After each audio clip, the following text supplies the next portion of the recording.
couple more people walking in. Thanks for being here today at today's Energy Coffee Connections. We have Cameron Manning here today. He's going to be talking about the AI equalizer, sell more, work less. Thank you, Cameron, for being here. Absolutely happy to be here. Take it away. All right, sounds good. Thank you.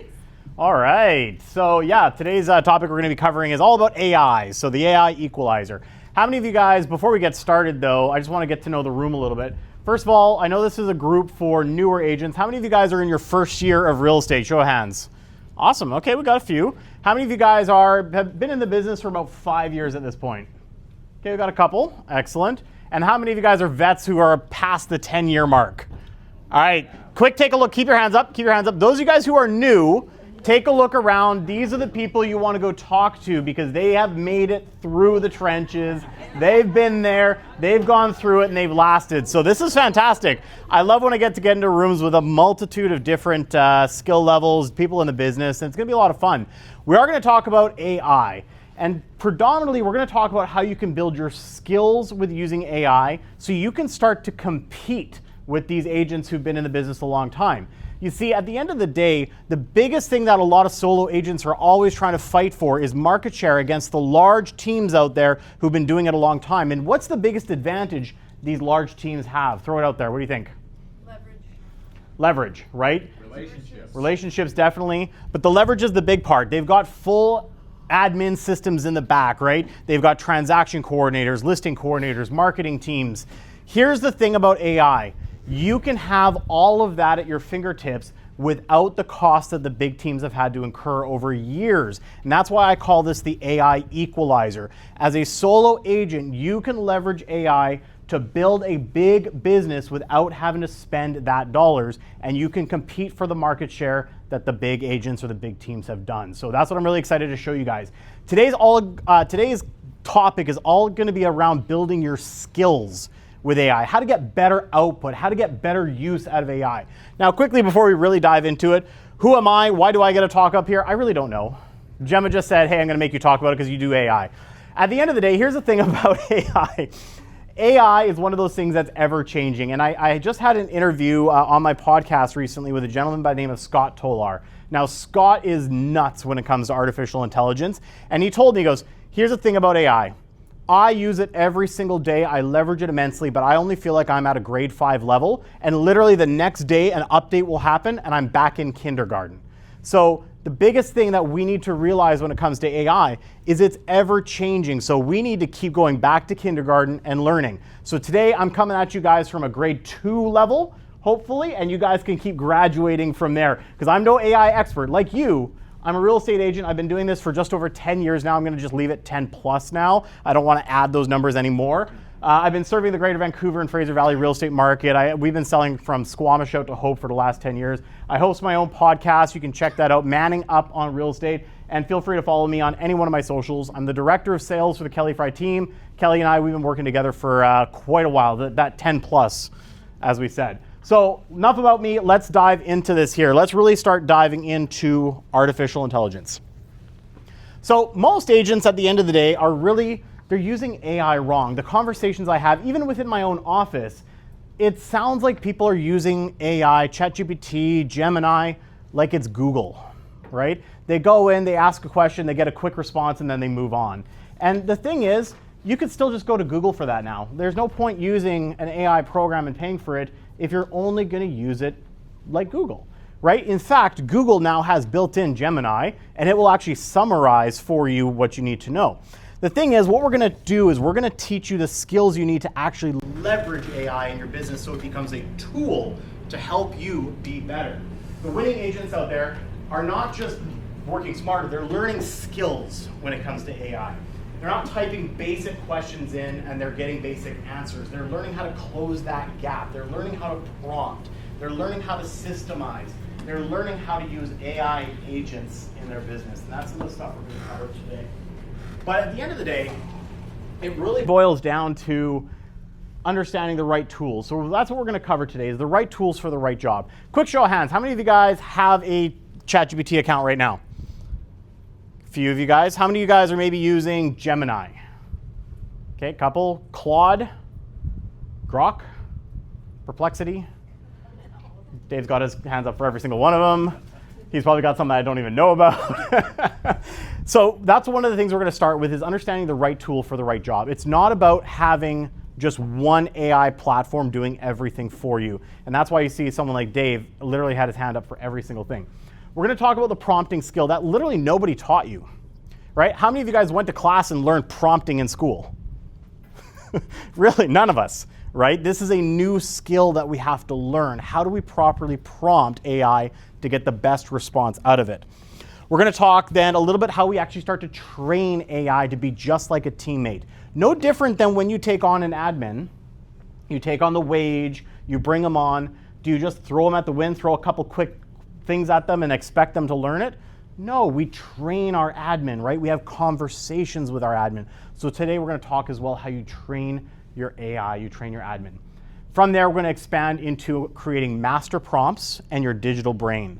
This way, AI always sounds like you. It always creates what you want, not just the generic stuff. Then finally, we're going to finish off with how we can start to get AI agents actually doing tasks, like literally pulling tasks off your plate, giving you time back in your business. We all get into this business for a couple keywords, right? It's freedom and flexibility. And unfortunately, when we get into this business, we realize there's no freedom or flexibility.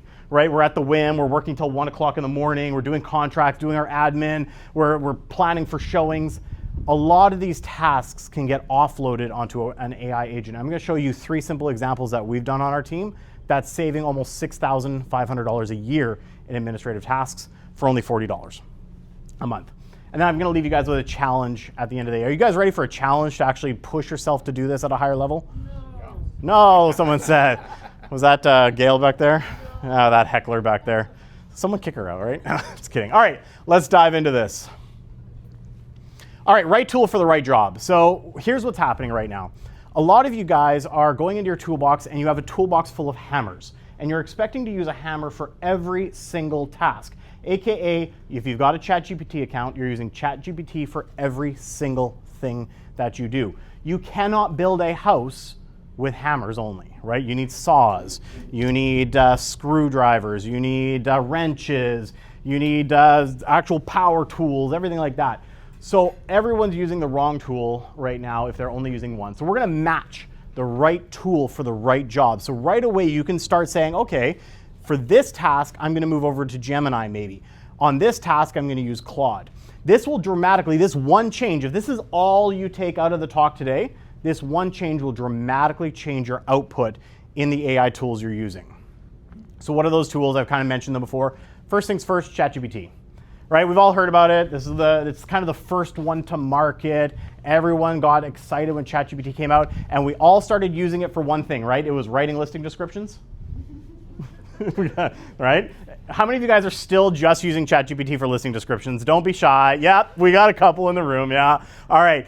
Here's the thing, ChatGPT is way more powerful than just listing descriptions, and I hope that we can change that a little bit. In fact, I don't even use ChatGPT for listing descriptions. Why? Because it's not the right tool for that job anymore. Okay? What I like to use ChatGPT for is for brainstorming. Because it's had so many conversations, because it's been around the longest right now. And when I say the longest, like we're talking like a few years, right? It's not like these things have been around for 20 years. But still, the amount of conversations it's had with people, it's cataloged a lot of data. It's great as a brainstorming partner. So if you've got an idea, let's say you're doing a marketing idea for a listing, you could have a conversation. Hey, ChatGPT, I'm gonna go in and I'm gonna be taking this listing. It's at this address. This is some of the details of the house. I really want you to maybe brainstorm with me some ideas that I could do to stand out with my marketing on this listing because it's unique, because it's a luxury property, whatever the case is. ChatGPT will actually have a conversation with you and ideate these ideas so that your listing marketing stands out. It's not like every other listing marketing you do. It's great for exploring client approaches. Maybe you had a tough conversation. Here's something that I like to do, and this is a real world application with ChatGPT. I use it for coaching. Okay, so on my team as the director of sales, my job is to coach and train our agents. And I use another program that I record the conversations with, and then I put those conversations on my coaching days into a custom GPT for that client that I have or for that coaching person, and it spits out ideas on how I can help them in the future. We ideate, we go back and forth, and that allows me to then come up with next steps that I say, hey, coaching students, here's what I think we should do to help you get better throughout the next week. Here's what you should do for your conversations. Here's where you should be handling these objections. Here's some ideas to practice. So ChatGPT is one of the best tools for ideating and brainstorming. Next one, Claude. Now here's the thing. How many of you guys have heard of Claude? Okay, better question. Who hasn't heard of Claude yet? Okay, a few people? That's okay, but here's the thing. Claude is suddenly one of the most popular tools that everyone's talking about. I can't go on social media without people saying, here's the latest hack that you can do on Claude. Here's something that Claude can do. Claude is incredible. Like it's actually become one of my go-to AI tools for a lot of things over ChatGPT now because its integrations are incredible. In fact, just as a quick aside, this entire presentation that you're watching today was made and designed by Claude for you today. Practicing what I preach, right? Using AI, right? And I also use a program called Gamma, but that's further down the road. What Claude is really good for is its writing. It actually has the ability to sound more like you. Have you gone into AI, typed in something you want to type out an email and it sounds super generic and super AI sounding, uses those fancy words? How many of you guys have seen, like, we get a lot of resumes and I can tell if someone used ChatGPT to write a resume, right? Claude, if you train it properly, will actually sound a little bit more human. It's a little more empathetic out there. So this is great if you're going to write emails to your clients, listing descriptions. So for those guys still using ChatGPT for listing descriptions, here you go. Follow-up emails, proposals, or any client-facing documents. Any content that carries your authentic voice, Claude is going to be the tool that I recommend that you do that for, okay? Next one, Grok. Now, Grok, how many of you guys drive a Tesla? Okay, you guys are already using Grok then because it's like built into Tesla, okay? So Grok is actually really good for market research, immediate market research. And the reason why is because it's pulling a ton of data through what's now X, formerly Twitter, right? It's connected right there. Elon Musk, I know everyone knows him. It's getting real-time sentiment. So it's not just pulling the news articles that some of the other programs are pulling, it's pulling what people are actually talking about in regards to that news. So then you can create, great data that you can use for social media content or reports or anything else like that, because it's giving you that real-time data. What are buyers and sellers saying about this new GST rebate that's happening? What are buyers and sellers saying about the latest announcement from the BC's budget or something like that, right? You can get all that data. One of the things I've done with Grok is that I've got a running Grok thing, window now, where every single Monday I go, give me my latest news. And it's programmed now to give me 10 relatable articles that I can create social media content around and it summarizes it. So I don't have to sit there and read every single article.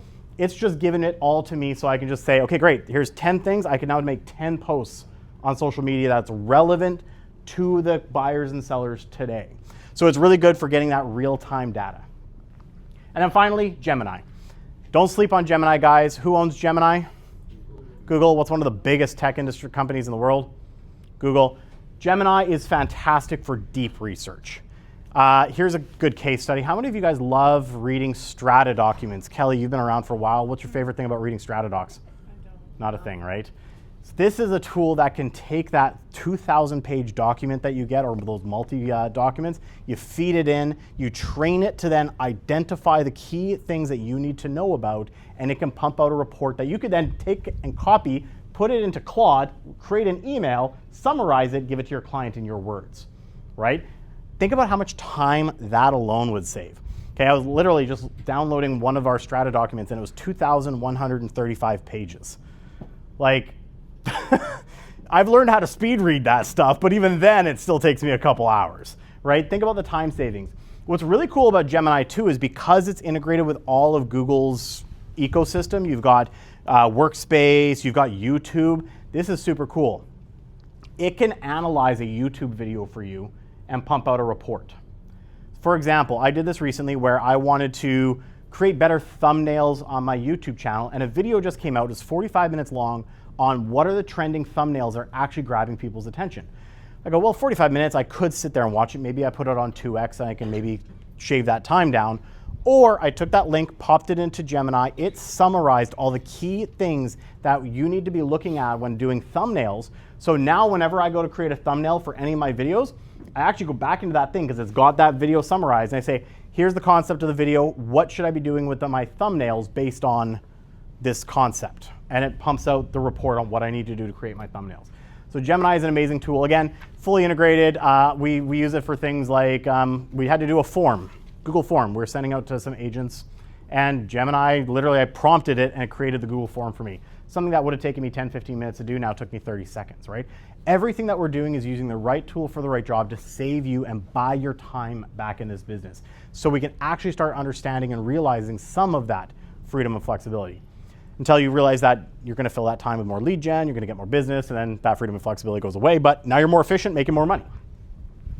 All right, so the right tool with the right job. Again, we talked about brainstorming, ChatGPT, Claude if you're going to write something. If you want market pulse or news, you're going to use Grok. And for deep research and video, you use Gemini. Is that fairly clear? Does that make sense to everyone in the room why you don't want to use just one tool anymore? Yeah? Have I lost a few of you guys yet? Okay, this is the easy stuff so far. We're going to get deeper. Yes? Sorry, quick question. All these platforms have a free version and a paid version. Yes. Do you recommend jumping on paid version for all of them? Well, there's two things on this. One, yes, because at the end of the day, most of the paid versions are 20 bucks. So with all of these, you're just under $100. And think about how much time it saves. And at the same time, I don't pay for all of them myself. For example, Grok, because I use it for one use case, I don't really overuse it to the point where I need the pro version. So I save myself the 20 whatever dollars there. So it really depends. I do recommend paying for at least one. Absolutely pay for one. In my opinion, I would say use Claude right now. However, if you already in your organization have Google Workspace, right? So our team, we use Google Workspace for everything. That comes with Gemini, like the pro version of Gemini, right? So now I've got Gemini and Claude, and I've been paying for ChatGPT for way too long right now. So I've got 3 that I pay for, and then Grok I don't. But absolutely, you think about how much these are compared to a full-time admin, it's insane what you guys can do. So just depends on your budget. At least pay for one. Okay, any other questions on that before we move on? Another consideration, Yes. when you use the free versions, you don't have all the rights to your content. It's true. Yeah, it's true. So what he said is that if you use the free versions, you don't have all the rights to your content. If you do pay, they give you some protections on what you're actually doing. And that depends on, I guess, what you're using it for and if you're concerned about that. So, yeah.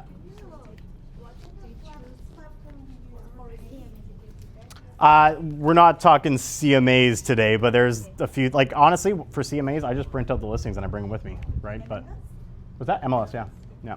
So, all right, let's talk about prompting. This is the skill that nobody taught you at this point, right? You didn't go to a class and say, all right, I'm going to go to university class all on prompting and how to get more out of AI. AI just kind of fell in all of our laps and suddenly we had to learn how to prompt. And again, going back to it, most of us use it like Google. You push a task at AI right now. So we're going to talk about push versus pull prompting. You push something at it and you expect to get a result out of it. It's going to give you a generic output each time. You're going to then spend another 15 minutes re-editing it afterwards. I hear it all the time in my office. Cameron, why isn't it working for me? And I go, it's because you're not giving it enough information. You're not prompting it properly. Well, I asked it this. And it's like a 4 or 5 sentence or word thing. And I go, okay, well, you need to give it sentences. And here's where I think we lose a lot of people when it comes to AI is that we've entered into a world of immediate gratification. We expect that if we push something at it, it should immediately give us exactly what we want. However, we still need to delay a little bit. Spend 30 seconds to a minute really feeding the AI what you're looking for, and that's what saves you time on the back end. Everyone's hoping to save time on the front end, but it's the back end that really matters. So, and the thing is too, when you give it generic answers, it's still not going to sound like you. Pull prompting is when you let AI actually pull the context out of you. In fact, AI starts prompting you versus you prompting AI. That's where things really get magical when it comes to AI. The term of this is called reverse prompting. AI actually starts interviewing you and asking you questions so it understands what you're trying to accomplish. Because it's asking you the right questions, you're slowly going to start to get near perfect output every single time. That's where you save time because there's zero editing required afterwards. Once I learned this, that was the unlock for me when it came to using AI at a higher level. Suddenly, I was able to start getting more stuff done faster. I was able, like again, this slideshow, Jury is our marketing guy. He typically does my slideshows. He said that this would probably take him 4 to 6 hours to do normally, which means we're paying somebody 4 to 6 hours. This entire slideshow with all the graphics and everything, because I learned how to prompt with pull prompting with Claude, it created this entire slideshow in less than 30 minutes for me, right? The entire thing. I had to edit a couple minor points here and there and add a couple pictures that it prompted me to add. Think about the savings and the money savings too, right? We're paying an admin 4 to 6 hours worth of work versus a $20 like AI platform to then do it for me. And I used the free version of Gamma, okay? And it taught me the hack. So this is an aside.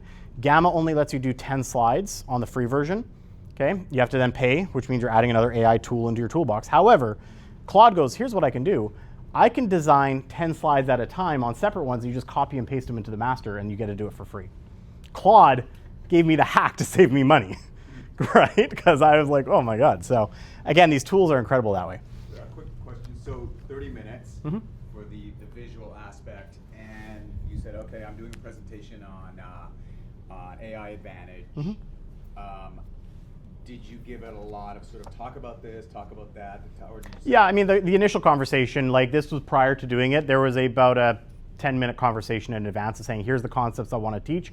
Let's format this into a class format where we can actually, and it helped frame all of that based on the topics, right? So I said, I want to teach push versus pull and reverse prompting. Okay, this is how I suggest you teach it. I went back, I don't know if I like that, I don't like this, let's modify this. And essentially, I had that partner that I sat down and we talked for 10 minutes to frame out this entire class, and then we put it through Gemini. So, Amazing. Yeah, pretty cool, pretty cool. The last several presentations I do is like, the time savings is incredible. All right, so push prompting.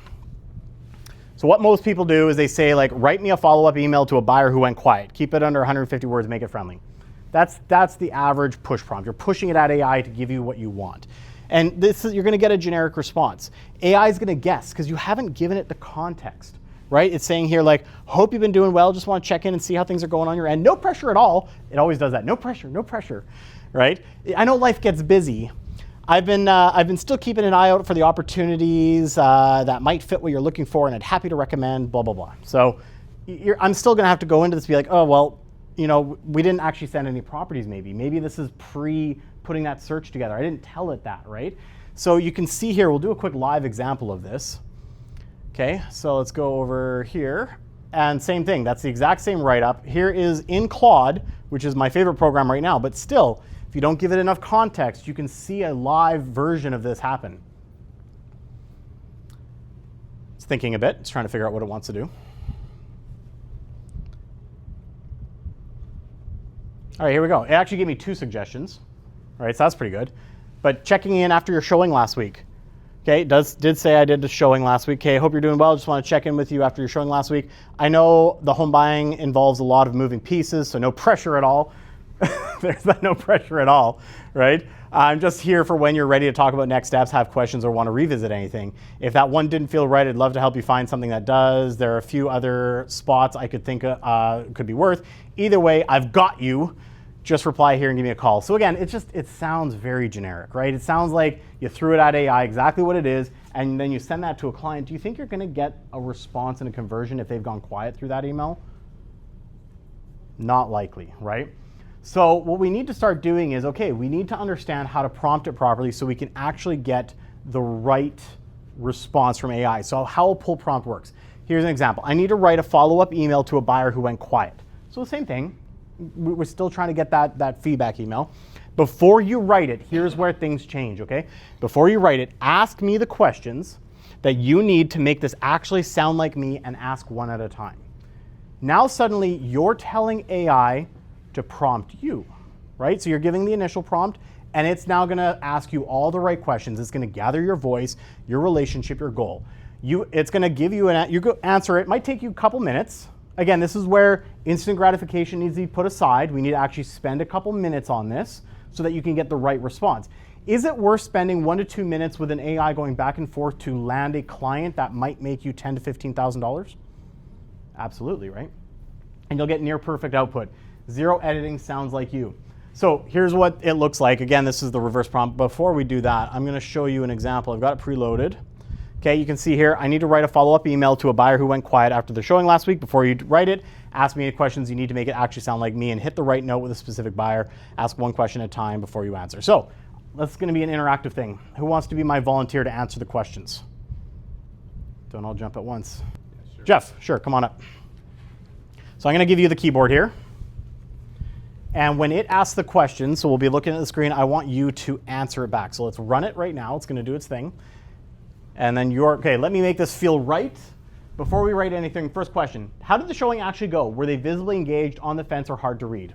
Come up with a scenario and answer its question.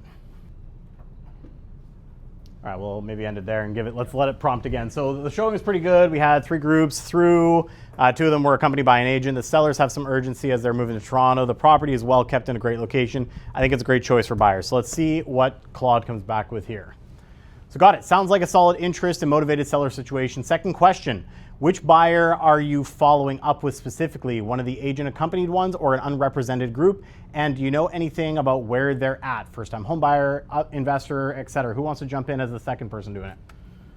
Thanks, buddy. Kelly, come on up. I know. Okay, just want you to quickly answer that question. Give it a couple quick lines. Oh, there you go, investor. Good to know. Investors think different than end users. Third question, what is the vibe you want this email to strike?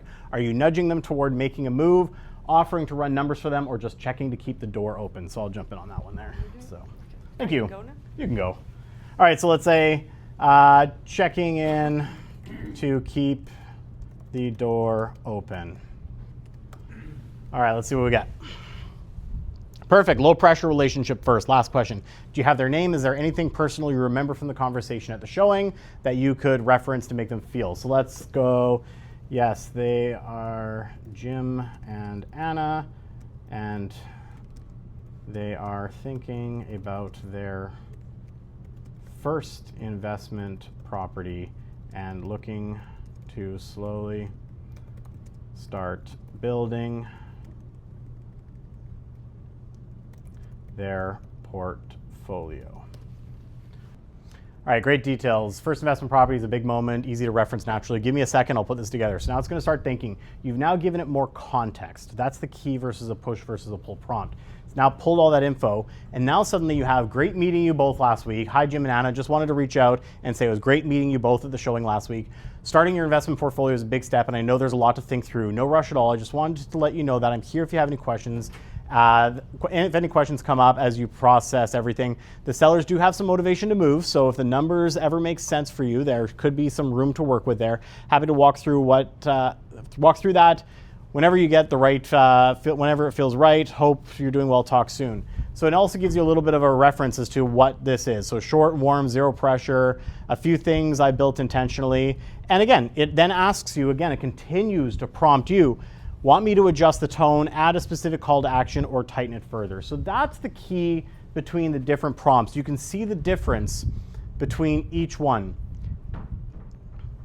See, in this case, there's no follow-up questions. It just tells you what it did, right? At that point, AI says, I'm done, unless you decide to push it further. In this case, AI keeps wanting to work with you to refine what you're doing. So you can see how you can actually go through a couple minutes into this, really pull in a really good email that you could send to that follow-up client that might actually get them to maybe take some action or respond, right? So that is the biggest difference between a push versus pull, is it's that intentionality. And then the reverse prompt is a form of a pull prompt. This is where, let's say you got some tasks to do. This is how I built this entire presentation, is with a reverse prompt. I need your help with insert the task. Okay? Before you help me, ask 3 to 4 questions to make sure you have all the context needed. Ask one question at a time and wait for me to answer before asking the next. This works across every major tool. Okay, this works across ChatGPT, Gemini, Claude, Grok, and some of the other ones that I haven't even mentioned here today. Almost every single LLM, large language model, works on this premises. Okay? So why it works. You don't have to remember a different model style. So if you go to ChatGPT, you can use the same format for Claude. You can use the same format for prompting on Gemini. So that's what's fantastic. That's why you can use multiple tools. And it also means that the output is going to be built around you and not generic templates. So what we're going to do is we're going to have you guys do it now. How many of you guys have ChatGPT, Claude, anything on your phone right now? Or maybe you have your laptop with you, everyone? Okay, pull out your phones. I want you to think about a task right now that you guys can actually get a response from any one of these using a pull prompt. I'll pull back up right here. Okay, this is how you're going to frame it.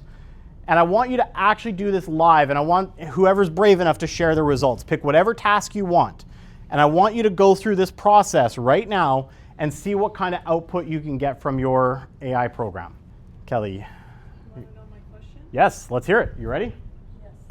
I'm working with two buyers that have been married for over 30 years, and they are fighting over which house to buy. It's true. So I'm struggling with the dynamic and the frustration. Yes, that's a good one. So it says, Maybe just speak up just a little bit so everyone can hear you. dealing with a couple who has been together for 30 years means you aren't just navigating a real estate transaction, you're navigating 3 decades of established dynamics. When a deadlock happens at this stage, it's usually because the house has become a proxy for deeper unvoiced concerns about their next chapter. Here are a few strategies to lower the temperature and get momentum. So the first one is a solo ballot exercise. Tension escalates as one partner feels they're losing ground in a back and forth argument. The tactic, give them each a separate piece of paper. Ask them to independently rank the top 3 features of House A and House B and write down one deal breaker for each. The goal is this moves the conversation from an emotional tug-of-war to a data-driven comparison. Often you'll find their must-haves actually align more than their arguments suggest. They're an architect and an engineer, so they would like that kind of data-driven. Yeah, absolutely. And how many questions did it go through with you when you asked for 2 to 3 questions? How many did it run through with you? I actually forgot to ask. Oh, so she did a push prompt. She didn't do a pull prompt in that case. Still gave a good output, but can you imagine how much deeper it could go if it asked you a couple questions? How did the showings go? Maybe it would ask, what types of properties are you looking at? Like, it'll come and go deeper with you. So that's where the reverse prompting really comes into key. This is a good example because you got a fairly good answer, but it could probably be a lot deeper, right? And that's where the agents who are really succeeding with AI, they're not stopping at that surface level, right? Because maybe it could go even deeper on what you just said and come up with 6 other things that maybe you could do during the showings, right? Conversations you could have while you're at the showing, right? Things that maybe you could find ways to get them to see those middle grounds while you're talking to them. Anyone else have any example that they've done? What's the output look like? Any other shares? I know everyone's like super nervous. Like, I came here to listen to you, not actually speak. I'll start. Yeah, okay, Gemma. Yes, I do have a listing appointment today. I know you do. It's a listing call, but we have 2 units that are currently in the building, and I know activity is slow. So my conversation to sellers about pricing when 2 other units have slow activity. And then they gave me a response, which I pulled a couple things from, and it gave me a few options, and then I had to revise it to say sellers aren't putting an offer in, they are determining listing price. Right, Just now, to narrow can I it see down. your initial prompt? Had to install ChatGPT. She had installed ChatGPT. So again, one thing that was missing here is just going back to the reverse prompt, and this is good that we're practicing this, right? The key is this part here. Before you help me, so maybe you guys can see it over there a little bit better. Before you help me, ask 3 to 4 questions, right? We want AI to pull more information out of you, because anytime that you just give it a generic question, the question was good and it was very short. So it's going to assume a lot of the situation for you in that case, right? If you actually use the reverse prompt formula where you get it to ask you questions, it goes deeper with you. Your responses are going to be a lot deeper. Then you may not have to ask it to revise because you said, well, it missed this and da-da-da, because it didn't ask you the question because it was a different prompt style, right? Is there any questions on the difference between a push versus a pull prompt now? Can you see how if you spend that little extra, like literally 5 extra texts, like ask me 3 to 4 questions, can you see how the output can dramatically change in what you're doing with the AI? That's going to be the biggest unlock. This is what, if I stop the presentation right now, this is what I want you guys to go back home and every single prompt start practicing the asking questions. In fact, this is a skill without AI that every agent needs to master anyways. When you're at a listing appointment, what are we doing? Asking good questions, right? If we're with a buyer, what are we doing? We're asking good questions. Now we need to be on the other side of that. We're used to being the one asking questions. We need to be good at responding and getting questions asked of us now, okay? All right. Okay, let's go deeper. So we just did that. Now we're going to talk about training it like a teammate. This is where the rubber is really going to meet the road. This is where, in my office, Kelly always goes, what is going on? Who is he talking to? Right? Because I'm not just typing anymore. See, here's what most people do. They do the vending machine mistake. They use AI once to get a mediocre result and never go back. They treat it like a vending machine. They insert the task, aka insert your money, type out what you want, and then receive the output and walk away. We're not going in for a Coca-Cola here. We're not going in for some Smarties. We're going in for a 3-course meal here when it comes to AI. So most people are doing that. We need to start thinking about it as a teammate. This is an extension of you. Again, I mentioned you could go out and hire somebody, and when you hire that person, do you sit them down in the room, tell them 3 quick things and say, figure it out for yourself, and then they go, and then you get mad that they didn't do exactly what you wanted for your client? Right? We don't do that. We spend 3 months or so training our admin, right, to make sure they understand our systems, who you are, how to respond to clients. We need to do the same thing with AI. You need to use it consistently. That's the number one thing. Commit yourself to doing one task at least every single day on AI if you've never used AI before or not at a high level. Just throw something in there. You've got a question, ask AI. Ask it to ask you. Treat it like a new hire. You got to teach it who you are. This is where it really gets interesting. Give it your voice. Actually have real conversations with it, not just text, because we all text different than we talk, right? When we're typing, especially we're trying to be like more professional when we're typing, we always talk a little bit different, a little looser, a little more casual than we would putting something in a written format. AI needs to understand who you are and in your voice, so if you speak to it, it will start to understand you a little bit better. For example, I'll just do it here quickly. I'm going to come over to my Claude. And on every single AI platform that you have here, you'll see this little like wavelength button. It looks slightly different on each one. Instead of typing, okay, ask the question this way. Hey Claude, I'm just standing in front of a group right now training everyone on AI, and I want to make sure that they really understand the push versus pull prompt so that they walk away getting better output from their AI model of their choice. What can I do? Ask me some questions about how it's going, anything like that, and what can I do to really make sure that they understand the power of training this like their AI assistant so they get better outputs as well. Nice, yeah. This is perfect timing for you to nail this. Oh, now I got a phone call. Let me ask you a few things so we can make sure it lands. First, what's the baseline here?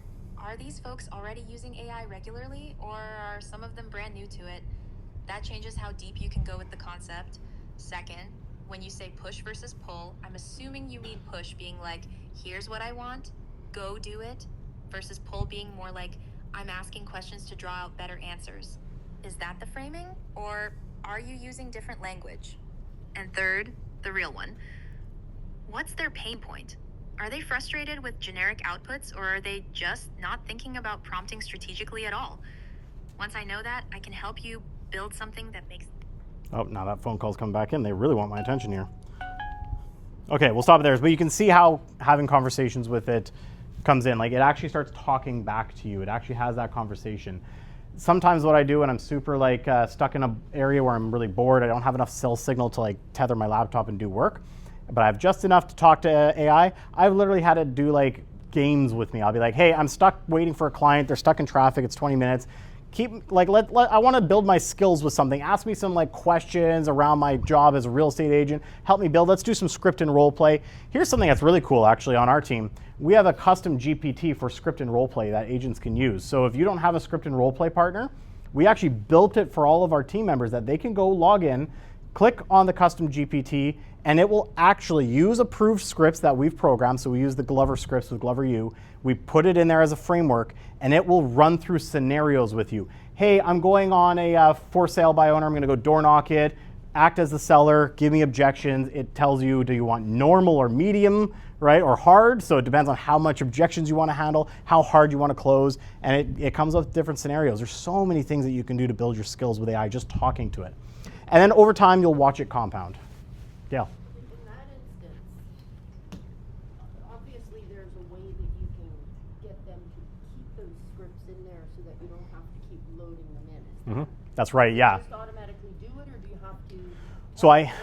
I created what's called a custom GPT. So it's something that's actually designed that I can share the link to for people to go to that specific thing every time. So it's like, it's a much higher level conversation that we can have off, but you kind of got to understand prompting and being able to prompt properly, because I had ChatGPT through my prompting and conversations I had with it, design the programming for the custom GPT, uploading the PDFs, and it's a whole deeper conversation about custom GPTs. So, I'm gonna come hang out with you. yeah, anytime. Are we able to access your GPT? Is it public? So this one's a team-only one. Yeah, so it's something that we've put together for our team specifically, but I can show you guys how to do it. We try to create things that are designed to help our agents get better out there in the field, right? So, but I can talk to you about like how we created it and stuff like that. So again, that's something I could go down the rabbit hole about custom GPTs, gems, everything like that. We're trying to get you guys just starting to use AI at a higher level, right? All right, so talk to it regularly. We talked about it. Here's something that I really enjoy doing that's really made me a better agent. And it's, again, after a tough listing appointment, asking, where did I lose them? What should I have said different at the moment? But how do you get that information? So I've combined using programs like Otter AI or Claude to record the conversations I'm having. Now, obviously, you're going into a listing presentation. Hey, do you mind if I record this conversation, just so that way I have notes? Because I'm really good at doing two things. One, I'm good at listening, and I'm good at taking notes, but I'm not good at doing both at the same time. So my Otter AI app is going to actually listen into the conversation. It's going to transcribe it, so I can go back and review all the notes to make sure that I'm servicing you at the highest level. What you can do then is take that transcript, put it into your AI program, and you can ask these questions. Analyze my transcript. Where did I lose them? What would I have said differently in these moments, right? Maybe you realize there was some tension. When they said this, what should I have responded with? Maybe it's after a showing. What questions should I be asking the buyers at this stage to uncover their real objections? During negotiations, what would I have done differently? Again, actually talk to it in all these scenarios that you're going through, and it will help you get better as an agent. Not only that, it'll help you get better with AI. Okay? This habit is a habit. It's going to compound fast, but most agents don't do it. Really, I know I meet so many agents who say, oh yeah, I've got a ChatGPT account, and I use it once or twice a week. I ask it a question that really it could have been a Google search, right? This is where we start compounding this, is by actively doing it on a daily basis.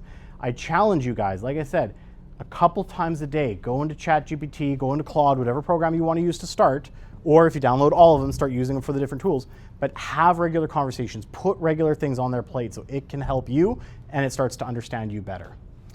Ask AI to make you better. This is a huge unlock as well. We all hire coaches, right? And I do recommend coaching. And at the same time, you can use AI to compound the coaching that you're getting, right? Have it make you better. Have it analyze what you already have. Take your follow-up emails that you already have. Maybe you got a template that you use. Maybe it's in your CRM. Throw it through. Paste. Where is this losing the reader? What could I make them actually respond? Your listing presentation. Record it. Put it on Otter. Put it back through. Where would a skeptical seller check out? What am I not addressing in my listing presentation? Your objection handlers. Okay, you keep getting hit with the same objection and you can't seem to get past it. Take that objection, put it into AI, and figure out how you can work around that objection. Gail. Here's a generic question. Does Canva have an AI? Yes, Canva does have an AI, but geared towards Canva stuff, yeah. Yeah, okay. Yeah, yeah. All right, so this is where we're gonna really put the rubber to the road now. We're gonna start to make sure that your AI starts sounding like you at the highest level possible. This is where we're going to take it from, we were talking at level 1 right now. By the end of today, you're going to be at level 3, but I still want you to make sure you master level 1. I'm just going to give you the tools to start taking those steps on your own. And here's what happens is most people get into this feedback loop, right? Before we get the solution, we need to close the loop. When output is wrong, tell it why. I find this is where I hear a lot of people, well, AI gave me the wrong info, and so I just went and did it on my own. But did you actually explain to the AI why it's wrong? Right? No different than if you have an admin, a real human being, and they don't do it exactly how you need it to. Do you just fire them in the moment? Some people might. But the better thing to do would be maybe to have a conversation and help them understand how they can be better at their job. But at the same time, if it nails your voice and it was exactly like you need to let it know that as well. No different than a human being, it does respond to positive reinforcement, right? If we get a 5-star Google review, we get super happy. We know we're doing a good job. If we get a 1-star Google review, we know we got to improve something, right? It's the same thing. Give it the feedback, both positive and negative. If you read something and you go, man, that sounds like I wrote it. Hey, ChatGPT, thank you so much. That sounded exactly like me. Here's what ends up happening. It will store that in its memory saying, oh, this is exactly how Cameron wants to sound. I got to think about that next time I'm creating an output. And that's where you start getting that compound effect. You're gonna have less editing over time as it compounds, as you give it both good and bad. But here's the real problem. Every time you open AI, it does have some core memory, but every new chat is starting from scratch. Okay? That's why sometimes you'll be like, I've been using AI for a year and it still is giving me these generic, doesn't quite sound like me, because it can't always pull from its previous memories. I got super frustrated with this, several months ago, and I was like, we literally just went through this a month ago. Why aren't you pulling from that chat? And it told me, well, I don't actually pull from every single chat, right? It pulls some generic stuff, but it doesn't pull all of it out. You have to either go back into that specific thread and continue the conversation, or you need to create like a program or like a gem or a custom GPT or a project, anything like that for it to continue to sound like you. However, there is a fix, and that's through creating what's called a master prompt and your digital brain. The master prompt is essentially a master outline of how you want to sound for different scenarios. For example, you can have what's called a master prompt for you as a realtor. So every time you want to do something for you as a realtor, you use your master prompt, and then it's going to focus on exactly how you want to sound as a realtor. You could have a master prompt for you as a marketer.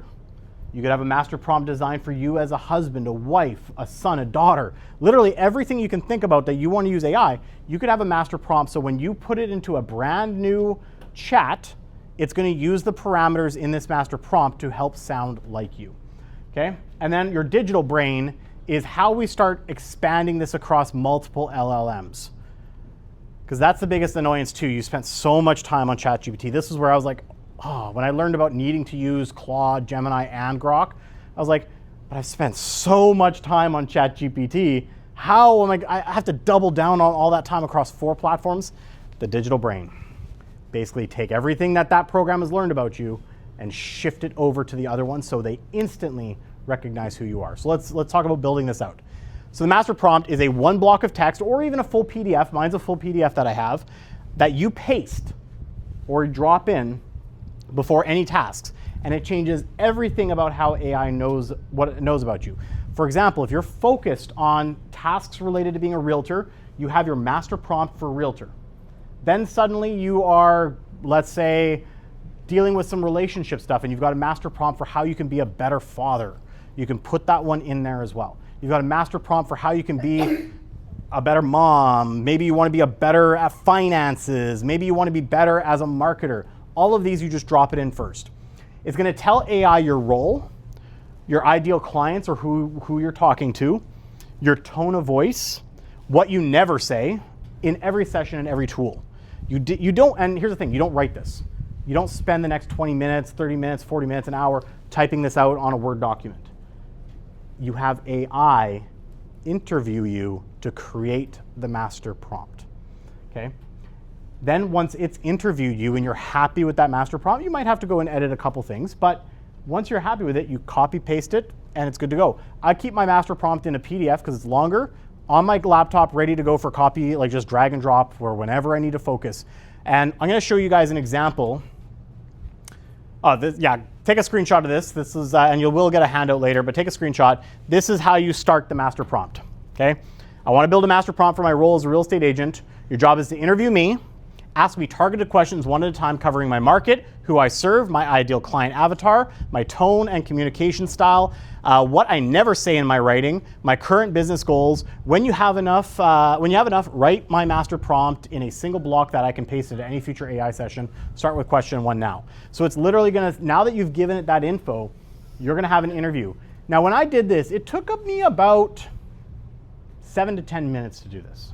Okay, because it asked a lot of questions. It actually hit me with 50 different questions. Okay, what I did with those 50 questions is I just turned on the dictation mode and I answered those questions like it was me speaking instead of typing them all out.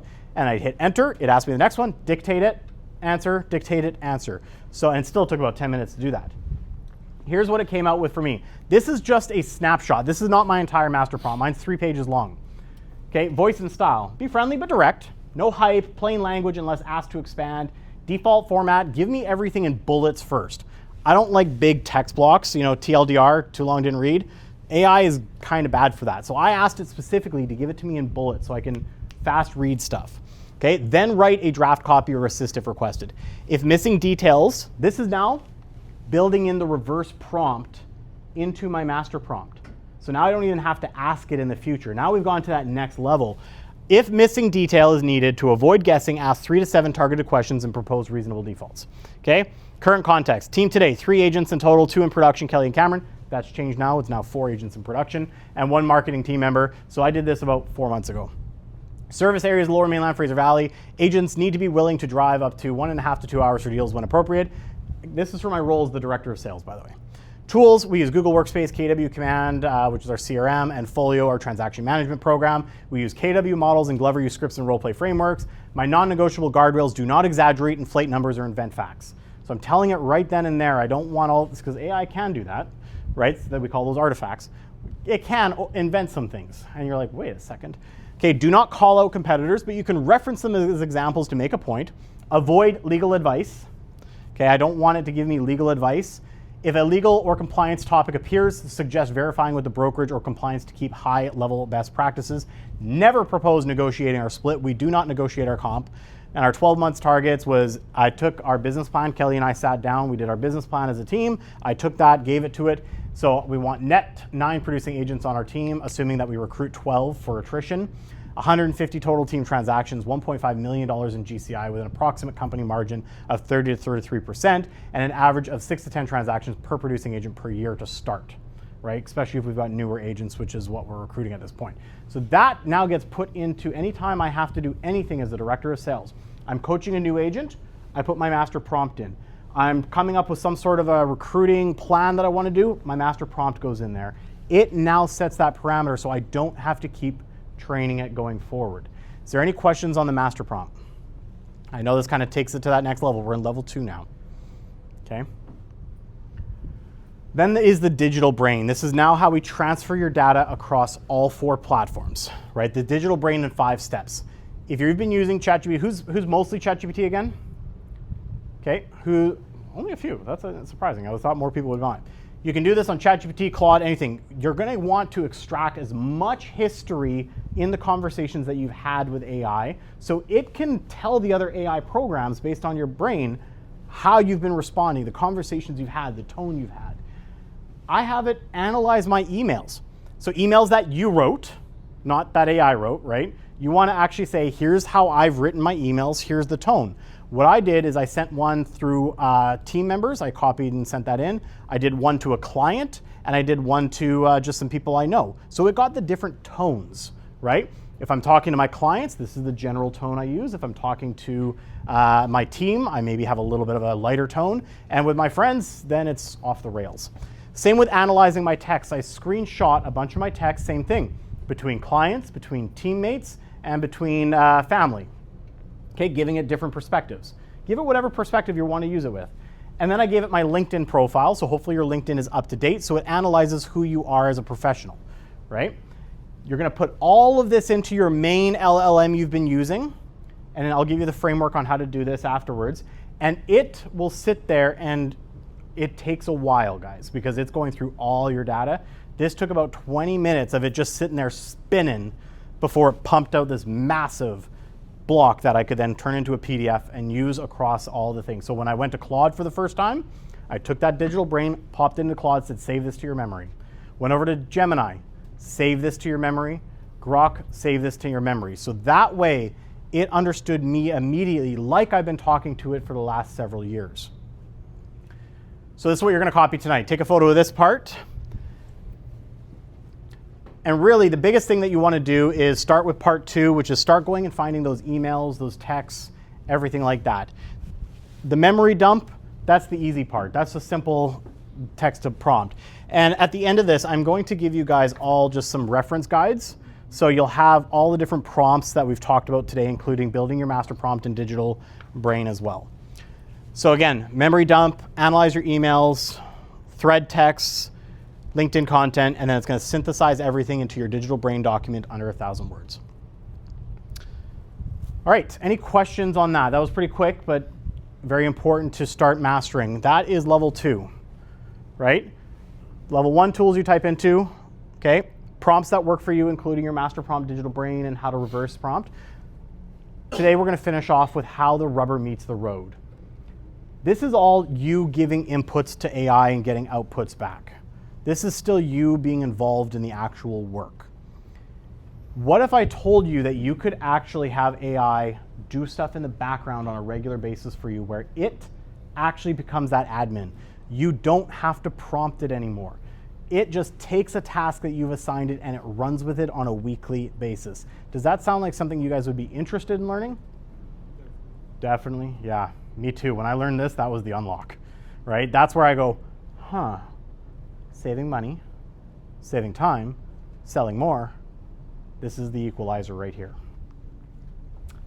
And the program that we've been using to do this is Manus. Manus is an AI agent tool. It's actually powered by Meta. Meta owns Facebook, Instagram, everything like that. There's several other ones. There's OpenClaw. There's a lot of different ones. We just started with this one because it's fairly, in my opinion, easy to use overall. This is an AI agent that actually will run tasks for you in the background. So once you give it something, once you prompt it, it can actually run regularly. So for example, a couple examples that we've done. How many of you guys love filling out a transaction record sheet at the end of a deal when you get an accepted offer? Man, you are in, I do not. I'm going to send them all to you if Manus fails. Nothing is paid, right? Listen, it's to me one of the most boring things because the excitement was the accepted offer. Now that's the paperwork, right? Okay, now I got to go in my transaction record sheet, address, R number, legal description. See if I can copy and paste it, right? PID, accepted offer date, completion dates, subject dates, do the calculation commissions, all of that. It doesn't take long, right? 10, 15 minutes to fill it out, but it's just a tedious task. In that 10 to 15 minutes, could you have done how many phone calls to clients? Picked up another lead, right? Another thing that we do that, oh, I got a typo there. That's where I was modifying something. Everything that we do with our listings right now is we try to generate a weekly report because it's no longer 2020, 2021 where we take the listing and the next phone call to them is that you got 17 offers and the next call after that is that you sold it for $200,000 over asking. Those are pretty much gone those days right now. Well, we did have a multiple offer a couple times last week, but not over asking. Instead, we're compounding listings. The days on market are going longer, and that means that clients expect more what? Starts with a C and ends in communication. I can't say it. Communication. We need to communicate with our clients more. We need to let them know what's going on. We called them to say that there was a showing, but then they expect to know how that showing went. We host an open house. What's the first thing they're asking? How did it go? So to combat that, especially when you're a team of our size, we carry on average anywhere from 15 to 20 listings a month. That's a lot of feedback that we have to give if something's taking on average 2 to 3 weeks to sell, if we've priced it right. Longer if the sellers do not want to reduce their price after we have that conversation. So we run an weekly active listing report that Manus will actually pull through our emails every single touch base notification that we get, which ones were confirmed, which ones provided feedback to us. So agents, do me a favor, give feedback to the listing agents, please, because clients always ask for it, and we can't be like, well, they showed it, and we never heard back from them. Just touch base lets you just fill it out and go. So it pulls all that data. we expect on our team when someone hosts an open house for us, we ask for an email with the feedback back. It pulls all of that. If we do a realtor tour, we get the feedback from the average price that the tour attendee does. We get that, it pulls all of that. It generates a multi-page report, and now I have something that I can then quickly glance at, go onto my computer, put on Whisperflow, and talk out an email that I can send to my clients. This task with 20 listings took our admin between 3 to 5 hours to complete every single Monday. That's a lot of wage that we're paying to make sure we're communicating with our clients. The task itself now takes 5 minutes to generate the report, and the emails take less than 30 minutes to send out. The savings alone on that one task more than pay for Manus itself. Here's how it looks. This is the transaction record sheet. I just said in this case, this was for Maria's deal recently. I said, Maria, TRS for this address is complete. Prior to that, it filled out the template. Here is the full commission of math for verification. So it wants me to verify just in case. And it gives me a PDF that I can then now download, upload into my CRM, which we're Keller Williams, so we use Command, and submit to my office. Boom. In the meantime, while that's running, I'm doing other tasks. It allows me to multitask better. If anyone's read The One Thing, we all understand that multitasking is a lie. No longer with AI, you can multitask because you're handing off tasks because you're not doing it yourself. This is the weekly report. Now, last week's report was nuts. I had already prepped this before I did yesterday's report. We had 193 emails between Touchbase and everything that normally someone would have to analyze. 193. That was Touchbase showings, confirmations, feedbacks, open house, everything.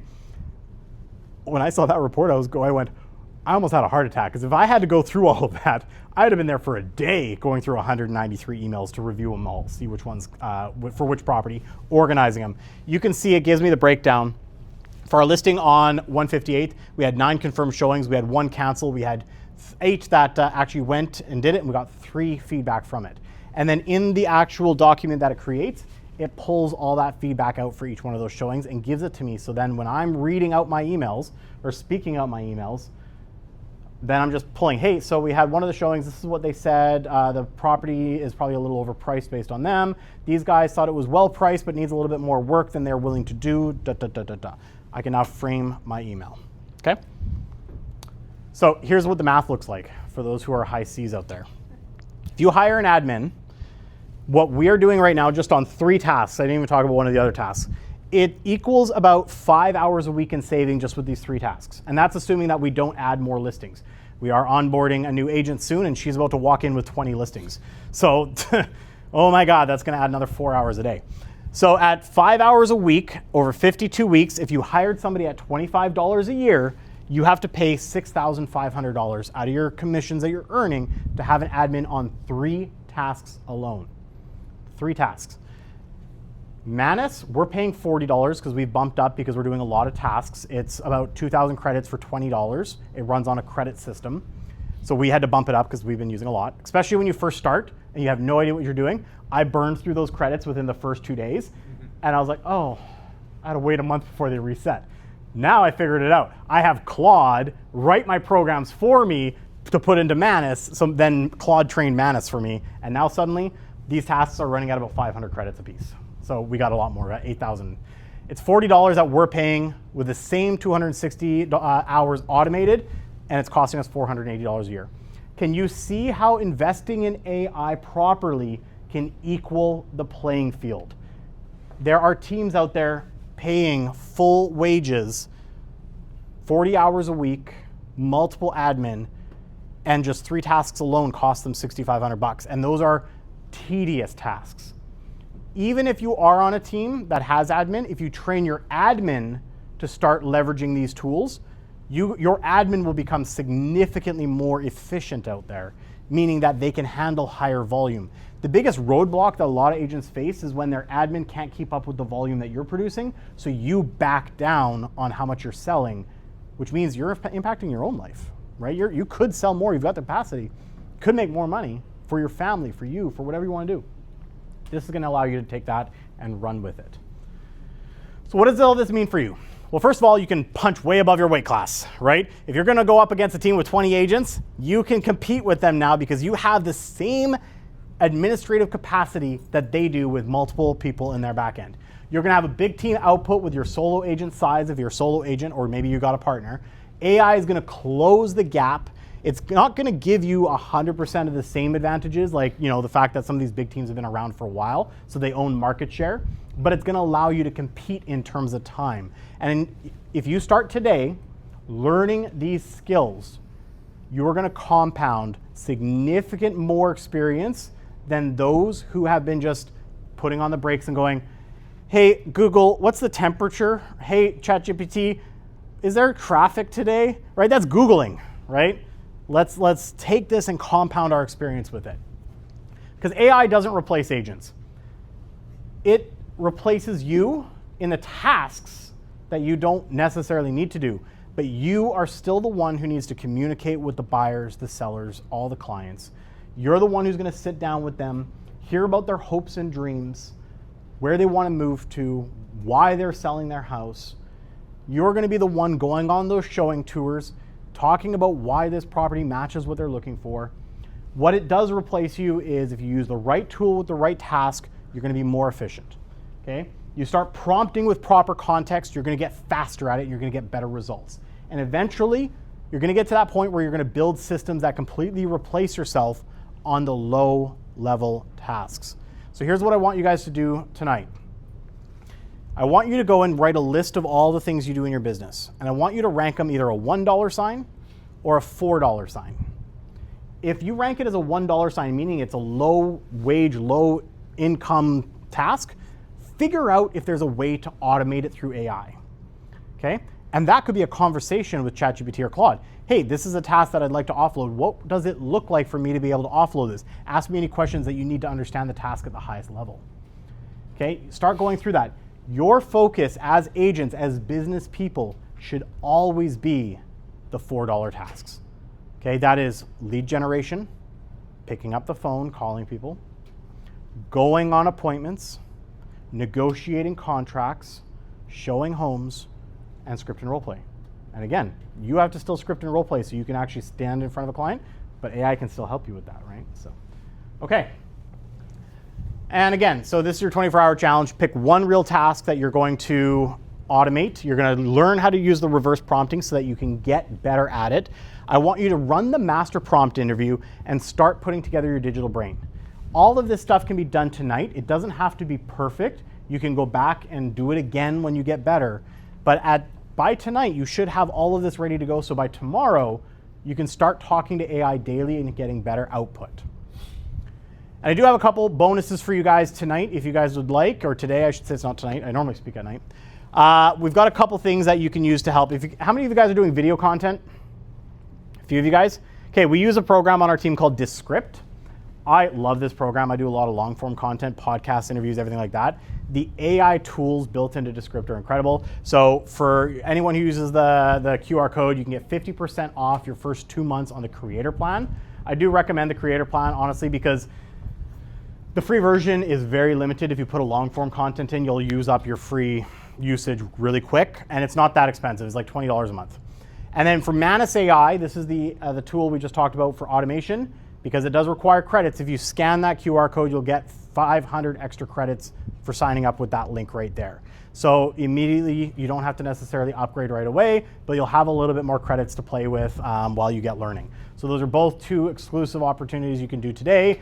Let's see if a few people still scanning. Yes? Sorry, quick question on Manus AI. I just started recently looking into Claude Code. Mm-hmm. Can you, do you have some insights into that, or do the same thing? Or? So yeah, Claude Code, it's also starting to move into that AI agent automation stuff. Yeah. So I haven't used Claude Code as much myself because I've been heavy onto the Manus, and then so that's something I'm starting to experiment with myself. But it can do a lot of what Manus can do as well. I just find that the integrations with Manus in terms of the Google aspect has been really, really good for me. So that's why I've been using it quite a bit. So I don't know, has anyone been doing any Claude Code stuff? Can speak to that more? Now keep in mind, I'm only at a grade 2 level, guys, right? So I'm an agent like you guys, I'm out in the field, but I've just been doing this every day for the last 9 months. So. As you know, that you're at the grade 2 level, as you say, but you know, there are people that have a very high capacity for AI or code. There's really no limitations. Using Claude Code to build your own apps, build your own scenario, teach it how to do what Manus does. Yeah. All those opportunities are all out there right now, and they're progressing at light speed. So keeping up is a challenge. Yes, absolutely. Again, like Scott said on my interview, I highly recommend check it out, guys. This is the most recent podcast interview. It's on YouTube, youtube.com/manninguponrealestate, or you can check it out Spotify, Apple, all that. Listen to Scott, because Scott is light years beyond me. And even he said, he goes, listen, something came out and I was back in kindergarten when it came to AI. And yet people keep calling him for interviews and all these things. He's trying to build an AI program within the Glover U system, all this stuff. The guy is insane, in my opinion, light years beyond me. And he still will be like, hey, AI humbles me quickly. Right? So, and the biggest thing is when it comes to like learning like Claude Code or Manus or any of these, have conversations with it. Have it ask you questions. So one thing I did with Manus was I said, hey, I was told about you that you can start automating some of these tasks. I want you to interview me for our administrative side of things and find opportunities where I can offload, where you can tell me what you can take on. So I spent about 10 minutes being interviewed by Manus. I told it all the tasks. It literally said, let me take you through your entire listing process. I had to go verbatim. This is what we do when we land the appointment. This is what we do pre-appointment. This is how we send our pre-listing package. This is what we do. And it came up with a list to say, okay, let's start with this automation, then this automation, then this one. It's incredible. Like, it'll literally tell you what it can and it can't do for you. All right, any other questions, guys? I think we are right bang on the hour and a half. Bridget's gonna be happy with me. But I got a couple minutes for any other questions anyone has.